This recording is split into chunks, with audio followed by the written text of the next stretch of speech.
السلام علیکم ورحمۃ اللہ وبرکاتہ. بسم الله والحمد لله والصلاة والسلام علی رسول الله وعلى آله واصحابه اجمعین. کچیر زموږ چینل نوی سبسکرایب کړئ، مهرباني وکړئ سبسکرایب کړئ او د بیل آیکون کلیک کړئ ترڅو تاسو د نوی ویډیوګانو د پورته کول څخه باخبره اوسئ.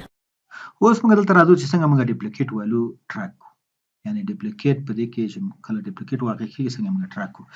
راځو دلته ورته چې مساوي دا ګوره دا لیست تر دې پورې ورته وایم چې مساوي ورته لیکم چې کاونټ اف کاونټ کا تر کوم ځای پورې تر دې نه تر دې ځای پورې او بیا ورته F4 واهم چې دا ابسولوټ کی په دې باندې کرایټیریا یې کومه بیا لومړی سل د دې دغه ټایټل نه لاندې دویم او د په سلونو کې د استعمال لپاره دویم سل نیسم نو قوس باندوم په دې شکل سره دغه فرمول موږ دلته جوړ کړو چې مثال دا کاونټ کې په دې باندې ورته وایم چې دا لیس دین او ایکوال ټو 1 سره یا د وړو یو نه دغه یو که چېرته د دې نه زیات شي نو دا باید فالس شي. اوس که زه راشم دلته ورته وایم یو ګوره دا فالس شي. همدغه فرمول زه راخلم کاپي کوم او ډیټا ولیډیشن کې پیسټ کوم.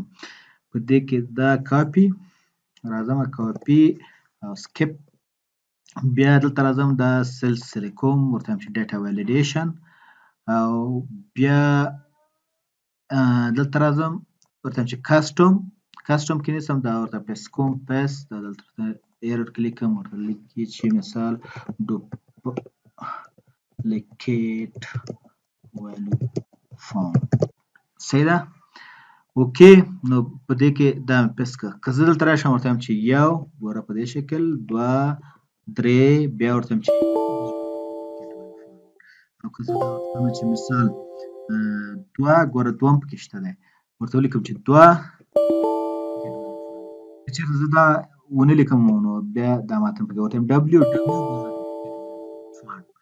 فاوند.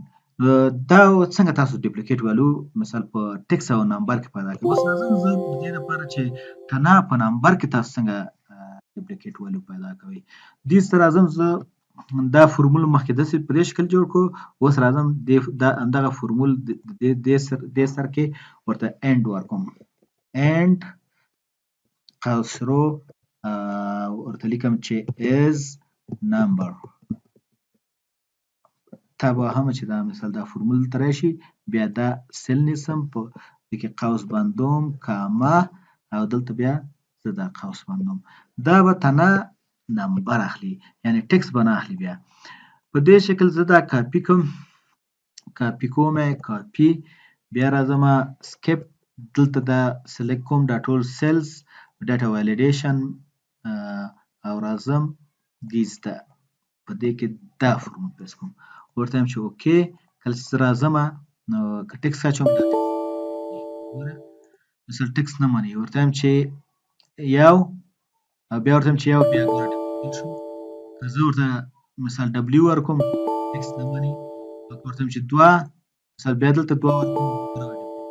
نو دا څنګه تاسو یوازې نمبر ډپلیکیټ پیدا کول او څنګه تاسو کولی شئ چې دغه نمبر پیدا کړئ د ټکس سره یا ټکس میکس د ټکس ډپلیکیټ پیدا کړئ. دا تاسو د امپلایي نمبر لپاره انټر کولی شئ یا بعضې تاسو انټري کوئ ډاټا انټري کوئ چې مثال هغه یو نمبر دوه ځله انټري نه شي یا یو کوډ دوه ځله په ډاټابیس کې یا په دې شیټ کې انټري نه شي نو دا د دې لپاره کارول شي. الله تعالی دې وکړي چې دې څخه تاسو اوس اندازه ګټه پورته کړې وي.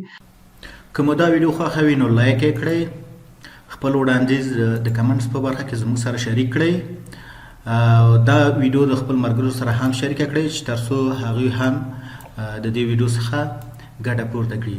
ستاسو څخه نړۍ مننه چې تر دې دمه زموږ سره وئ.